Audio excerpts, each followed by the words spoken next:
सारे आम लेला कैसे बा लगे आते खुले आम लेला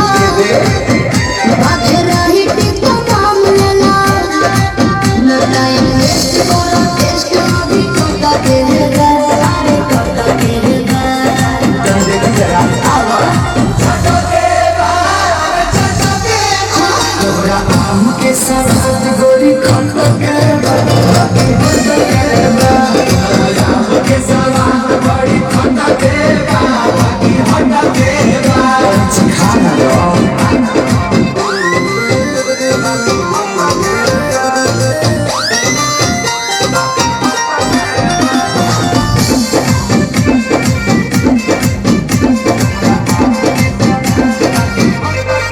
खेत खाना गानी बा बाप के बागानी बा ओहरे बागाने के आम बा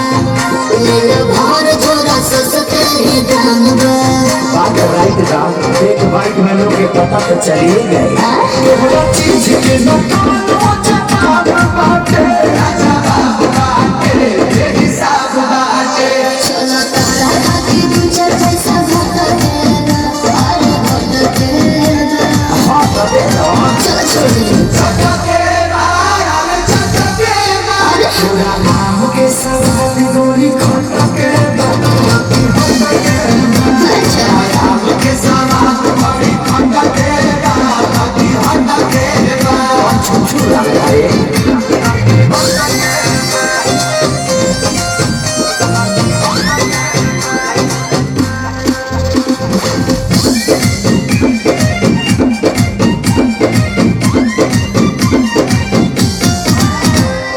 दौड़ दौड़ साइड बा भावना न जाइज बा सौदा बका करना कांच बा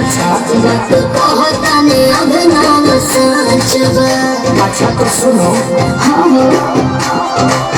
तोहरा लाला के तगड़ा सवाद बाटे जिंदाबाद बाटे जिंदाबाद बाटे सारे राहुल हरी फिर दुश्मन तकेगा अरे मन तकेगा हाँ तो हो जाए सही तोरा आम के साथ गोरी खाता के बाकी हम के अच्छा आम के साथ बड़ी खाता के